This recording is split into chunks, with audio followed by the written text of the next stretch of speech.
Russia के एक बहुत ही अमीर इंसान के बेटे से होती है जिसका नाम सैम है। सैम का फादर रशिया का सबसे बड़ा बिजनेसमैन और पावरफुल इंसान होता है जिसके दौलत का फायदा उठाते हुए सैम बहुत ज्यादा घमंडी हो जाता है। सैम अपना सारा टाइम नाइट क्लब पार्टीज और लोगों को परेशान करने में बिताता है। हालांकि उसने अपनी जिंदगी में एक पैसा भी नहीं कमाया, बस वो अपने बाप के पैसों को फजूल और गलत कामों में बर्बाद करने लगता है। सैम के पास पैसा ज्यादा होने की वजह से वह किसी को भी अपने बराबर नहीं समझता था। वो हमेशा लोगों को नीच नजरों से देखता था। सैम की इन हरकतों से उसका फादर भी बहुत ज्यादा परेशान था। एक रात सैम एक लड़की को इस्तेमाल करता है और फिर उसे जबरदस्ती अपनी गाड़ी से उतार देता है। इसके बाद वो अपनी फेरारी कार को स्पीड से भगाता है। पैसों के नशे में वो इतना गुम हो गया था कि किसी कानून को नहीं मानता था। वो गवर्नमेंट के बनाए हुए हर एक रूल्स को तोड़ देता और फिर पुलिस के मुंह पर फाइन मारकर खुद को छुड़ा लेता। उसे लगता था कि पैसों से दुनिया की किसी भी चीज को खरीदा जा सकता है, लेकिन यह सिर्फ उसकी सोच थी। एक दिन जब वो फुल स्पीड से अपनी कार को भगा रहा होता है तभी उसके पास पुलिस की गाड़ी आती है जो सैम को गाड़ी रोकने के लिए कहता है क्योंकि वो बहुत तेज स्पीड से गाड़ी चला रहा था। सैम अपनी गाड़ी रोकता है और उस पुलिस वाले के मुंह पर पैसे मारता है और कहता है कि यहाँ से दफा हो जाओ, लेकिन ये पुलिस वाला बाकी पुलिस की तरह नहीं था। वो पैसे लेने से इनकार कर देता है। यह देखकर सैम गुस्से में गाड़ी यहाँ से निकालने की कोशिश करता है, पर तभी वो पुलिस वाला उसकी गाड़ी रोकने के लिए उसके सामने आ जाता है। अब सैम को और ज्यादा गुस्सा आ जाता है, इसलिए सैम उसकी परवाह किए बिना गाड़ी चला देता है। वो उस पुलिस ऑफिसर को अपनी कार के बोनट पर लटका कर ले जाने लगता है। पुलिस को अपनी गाड़ी के बोनट पर लटका हुआ देखकर सैम जोर जोर से हंसता है। सैम की इस हरकत से पुलिस वाला जख्मी हो जाता है, जिस वजह से सैम को जेल में डाल दिया जाता है। जेल में डालने के बावजूद सैम को अपने के पर पछतावा नहीं हो रहा था, बल्कि वो उल्टा पुलिस वालों से यहाँ जेल में एक लड़की की डिमांड कर रहा था। अब क्योंकि सैम एक बहुत ही अमीर इंसान का बेटा था, इसलिए पुलिस वाले उसे कुछ नहीं कहते। पुलिस ऑफिसर सैम के फादर को इसकी कंप्लेन कर देता है। कुछ देर बाद सैम का फादर जेल में आता है, जो कि एक बहुत ही पावरफुल इंसान है। पुलिस ऑफिसर सैम के फादर को बताता है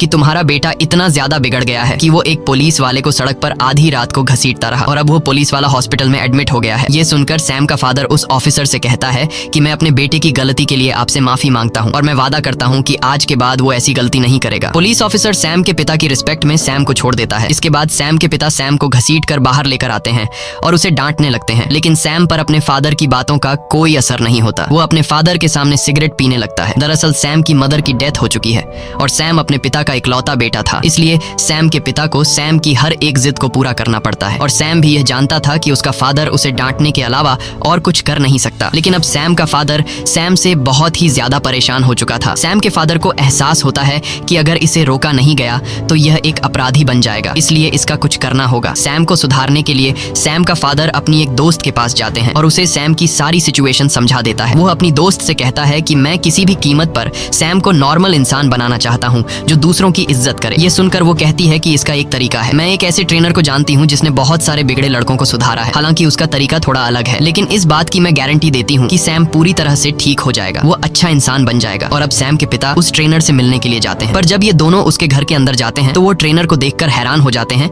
कि ट्रेनर अपने आप को फांसी लगा रहा है। दरअसल ये सब कुछ फेक होता है, ये सब उसने डिजाइन कर रखा था। वो कहता है कि ऐसे डिजाइनिंग से मैंने बहुत सारे बिगड़े लड़कों को सुधारा है। वो ट्रेनर सैम के फादर को अपनी एक उंगली काट कर दिखाता है, जो कि एक असली उंगली नहीं थी बल्कि फेक थी। ये देखकर सैम का फादर ट्रेनर से काफी ज्यादा इंप्रेस हो जाता है और उसे सैम की सारी आदतें बताकर सैम को सुधारने का प्लान बनाने के लिए कहता है। वहीं हमें सैम को दिखाया जाता है जो हर रोज की तरह अपनी कार को बाहर नो पार्किंग एरिया में खड़ी करता है, पर जब वो वापस आता है तो देखता है कि एक ट्रक उसकी कार को लोड करके अपने साथ ले जा रहा है। ये देखकर गुस्से में वो उस ट्रक के पीछे दौड़ने लगता है और दौड़ते दौरान सैम को पीछे से कोई शूट कर देता है, जिससे सैम बेहोश हो जाता है। और कुछ समय बाद जब सैम होश में आता है तो वो अपने आप को एक घोड़ों के अस्तबल में पाता है। यह देखकर उसे झटका लगता है कि अचानक वो यहाँ कैसे पहुंचा, लेकिन इससे पहले कि वो ज्यादा कुछ सोच पाता तभी उसके पास आर्थर नाम का एक लड़का आता है। आर्थर सैम से कहता है कि जल्दी चलो, मालिक आने वाला है, तुम्हें सभी घोड़ों को तैयार करना होगा, नहीं तो तुम्हें सजा दी जाएगी। सैम को उसकी कोई बात समझ नहीं आती और वह उसे धक्का देकर पीछे हटा देता है। सैम को कुछ भी समझ नहीं आ रहा था कि वो यहाँ कैसे पहुंचा और तभी वहाँ पर एक आदमी आता है जो सैम को घसीट कर बाहर ले जाता है, जहाँ वह सैम पर चिल्लाने लगता है कि मैंने तुम्हें कल रात घोड़ों को तैयार करने को कहा था, तुमने घोड़े तैयार क्यों नहीं किए। ये सुनकर सैम कहता है कि कल रात को छोड़ो, मैं तुम्हें अपनी जिंदगी में पहली बार देख रहा हूँ। कुछ देर बाद यहाँ का मालिक, जमींदार और उसका बेटा जैक आते हैं। जो आदमी जैक को घसीट कर बाहर लेकर आया था वह यहाँ के जमींदार से कहता है कि सैम ने घोड़े तैयार करने से इनकार कर दिया है। ये सुनकर जमींदार बहुत ज्यादा गुस्सा हो जाता है और कहता है कि सैम को कोड़े लगाए जाए। जमींदार के ऑर्डर को मानते हुए वो आदमी सैम को कोड़े लगाता है। जमींदार कहता है कि मैं चाय पीने जा रहा हूँ, जब मैं वापस आऊंगा तो मेरा घोड़ा तैयार होना चाहिए, नहीं तो सैम को और 100 कोड़े लगेंगे। सैम को कुछ समझ नहीं आ रहा था कि यह सब क्या चल रहा है। अब सैम को और 100 कोड़ों से बचाने के लिए आर्थर उसके पास आता है और सैम को घोड़ों के स्तबल में ले जाता है। घोड़ों के स्तबल में आने के बाद सैम आर्थर से कहता है कि मुझे कॉल करना है। है। अगर मैंने अपने फादर को बता दिया कि इन लोगों ने मुझे कोड़े मारे हैं तो मेरा फादर इन सब की जान ले लेगा। ये सुनकर आर्थर कहता है कि ये कॉल वगैरह क्या होता है, मुझे कुछ भी इसके बारे में नहीं पता। चुपचाप घोड़ा तैयार करो, नहीं तो तुम्हें और 100 कोड़े पड़ेंगे। सैम बहुत ज्यादा परेशान हो जाता है कि अचानक वो कैसे इस तरह की जगह में फंस गया है, इसलिए सैम यहाँ से भागने की कोशिश करता है। दौड़ते दौरान वो गाँव वालों से कहता है कि पुलिस को कॉल करो, लेकिन वे लोग पुलिस को नहीं जानते थे। वो भागते हुए देखता है कि यह कोई शहर नहीं बल्कि यह गाँव है, और लोगों के लाइफस्टाइल को देखकर वो समझ जाता है कि यह 2019 नहीं बल्कि 18 सेंचुरी का दौर है, यानी कि वो अपने टाइम से पूरे 200 साल पीछे आ चुका है। अब वो यहाँ से किसी तरह करके निकलना चाहता था, लेकिन तभी सैम को एक आदमी पकड़ लेता है। जब जमींदार को पता चलता है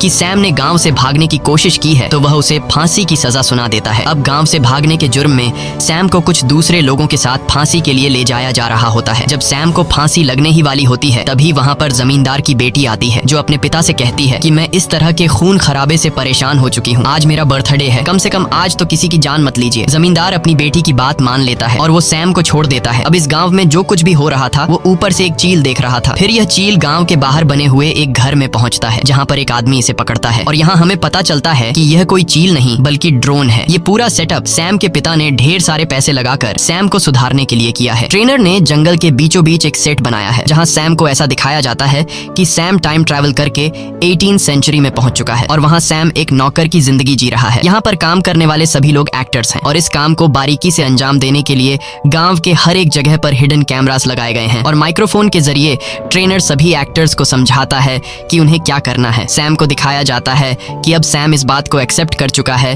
कि सैम टाइम ट्रैवल करके 18 सेंचुरी में आ गया है और अब सैम न चाहते हुए भी इन लोगों के साथ मिलकर रहने लगता है। सैम सुबह जल्दी सूरज के निकलते ही जाग जाता है। जहाँ पहले सैम अपने घर के लग्जरी बाथरूम में खाली होता था, अब सैम जंगल के बीचों बीच खुले में पेशाब करता है। सुबह नाश्ते में उसे सूखी रोटी दी जाती है। वो यहाँ अपनी ड्यूटी निभाते हुए घोड़ों को तैयार करता है, जिससे सैम को बहुत मुश्किलों का सामना करना पड़ता है और अगर सैम से कोई गलती होती है तो सजा के तौर पर सैम को घोड़े खाने पड़ते हैं और रात को बेड पर सोने के बजाय मजबूरी में सैम को जमीन पर सोना पड़ता है। सैम को कुछ समझ नहीं आ रहा होता है कि वो इस तरह की जिंदगी कैसे जिएगा और सैम हमेशा ऊपर वाले से यही विश करता है कि कब सैम वापस अपने टाइम यानी 2019 में जाएगा। एक दिन जब सैम गांव में घूम रहा होता है तब सैम को पास में किसी के रोने की आवाज सुनाई देती है। जब सैम वहां जाकर देखता है तो पता चलता है कि यह जमींदार की बेटी सोफिया है। सैम उसके पास जाता है और उसके रोने की वजह पूछता है। सोफिया कहती है कि मेरे पिता मेरी शादी एक बूढ़े आदमी से कराना चाहते हैं, मैं उससे शादी नहीं करना चाहती। लेकिन इस बात से सैम को कोई फर्क नहीं पड़ता। सैम कहता है कि यह तो अच्छी बात है, वो बूढ़ा आदमी जल्दी ही मर जाएगा और उसकी सारी दौलत तुम रख लेना। सैम यहाँ इतने बुरे हालात में होने के बावजूद अपनी शैतानियों से बाज नहीं आ रहा था। वो अगले दिन जमींदार की मुर्गी चुरा लेता है क्योंकि यहाँ हर रोज सब्जी खाकर सैम बोर हो चुका था। सैम अपने दोस्त आर्थर से कहता है कि जल्दी से इसे पका कर लाओ और फिर हम दोनों इसे मिलकर खाएंगे। जब मुर्गी पक जाती है तब सैम अकेला ही पूरी मुर्गी खा जाता है। सैम आर्थर के लिए कुछ भी नहीं बचाता। आर्थर जब उसके पास आता है और अपने हिस्से का चिकन मांगता है तब सैम आर्थर से कहता है कि मैंने तुम्हारे हिस्से का चिकन भी खा लिया। यह सुनकर आर्थर को बहुत बुरा लगता है। कुछ देर बाद जमींदार के घर पर नौकरों का जो सीनियर होता है उससे पता चलता है कि जमींदार की मुर्गियों में से एक मुर्गी कम है और वह मुर्गी घर में रहने वाले किसी एक नौकर ने चुरा कर खाई है। इसलिए वहाँ पर जितने भी लोग काम करते हैं वो उन्हें लाइन से जमीन पर बैठा देता है और उनसे कहता है कि जिसने भी मुर्गी चुराई है वो अपने आप सामने आए वरना सबको सजा मिलेगी। जब कोई भी मानने को तैयार नहीं होता तब उसे आर्थर पर शक होता है। वो आर्थर को घोड़ों के स्तब्ल में ले जाकर बहुत ही बुरे तरीके से पीटता है। सैम ये सब कुछ देख रहा होता है लेकिन वो सच नहीं बताता। सैम को सिर्फ अपने आप की परवाह होती है। उसे अभी भी किसी दूसरे को तकलीफ में देखकर कोई फर्क नहीं पड़ता। कुछ देर के बाद आर्थर सैम के पास आता है और अपनी शर्ट ऊपर करके उसे अपनी पीठ पर कोड़ों के निशान दिखाता है, जो कि दरअसल यह एक रियलिस्टिक बनाया गया मेकअप था। लेकिन सैम को यह पता नहीं था कि यह असली में मेकअप है। सैम को सच में लग रहा था कि आर्थर ने मार खाई है, लेकिन यह जानने के बावजूद कि आर्थर ने मेरी वजह से मार खाई है फिर भी सैम को आर्थर के लिए जरा सा भी बुरा नहीं लगता। तभी वहाँ रोज नाम की एक लड़की घोड़े से उतरती है। घोड़े से उतरते समय सैम उसका अंडरवेयर देख लेता है। यह सब देखकर सैम के दिल में कुछ देर के लिए फीलिंग्स जागने लगती हैं, लेकिन तब उसे रियलाइज होता है कि यह लड़की 18 सेंचुरी में भी मॉडर्न दौर का अंडरवेयर कैसे पहन रही है। ये सब समझने के बाद सैम दौड़कर उस लड़की के पास जाता है और उस लड़की को अपना अंडरवेयर दिखाने को कहता है। सैम कहता है कि तुम्हारे पास फ्यूचर के अंडरवेयर कैसे आए। जब वो लड़की कुछ भी रिस्पॉन्स नहीं देती तब सैम जबरदस्ती उसे चेक करने लगता है। अब इससे पहले कि सैम सब कुछ देख पाता तब गांव वाले आकर उस लड़की को सैम से छुड़ा लेते हैं और रोज नाम की वो लड़की अपने घोड़े पर सवार होकर चली जाती है। दूसरी तरफ कंट्रोल रूम में ट्रेनर किसी तरह भी सैम को यह सच्चाई मालूम होने नहीं देना चाहता था कि यह सब रियल नहीं बल्कि फेक है। वो हर हाल में सैम को बदल कर सुधारना चाहता था और अगर सैम को सच्चाई का पता चल गया तो वो कभी नहीं सुधर पाएगा। वहीं सैम के पिता भी यह सब बंद करने को कहते हैं, क्योंकि इतनी कोशिश करने के बावजूद भी उनका बेटा सुधरने का नाम ही नहीं ले रहा था। लेकिन तभी उन्हें मैसेज आता है कि गांव में सैम रॉस से माफी मांगने के लिए उसे ढूंढ रहा है। ये मैसेज सुनकर उन्हें लगता है कि हमें थोड़ी बहुत और कोशिश करनी चाहिए। इसके बाद ट्रेनर माइक्रोफोन के जरिए रॉस से कहता है कि तुम जल्दी से सैम के सामने आओ। रॉस जब सैम के सामने आती है तब सैम सच में रॉस से माफी मांगता है और कहता है कि मुझे आपके साथ इस तरह की बदतमीजी नहीं करनी चाहिए थी। रॉस सैम को माफ कर देती है और सैम से ज्यादा बात किए बिना वहाँ से चली जाती है। अब रात को गांव में एक फेस्टिवल होता है जिसकी सब तैयारी करते हैं। यहाँ सब गाते नाचते और खूब एंजॉय करते हैं। इस फेस्टिवल में सैम भी गांव के लोगों के साथ नाचने लगता है। तभी जमींदार की बेटी सोफिया सैम के साथ आकर नाचने लगती है। वो धीरे धीरे सैम से चिपकने की कोशिश करती है और कहती है कि मैं उस अमीर बूढ़े से कभी भी शादी नहीं करूंगी। मैं अपने लिए एक खूबसूरत नौजवान लड़का ढूंढ रही हूँ। अगर मुझे कोई नौजवान लड़का नहीं मिला तो मैं खुद को मार डालूंगी। असल में यह सब ट्रेनर का प्लान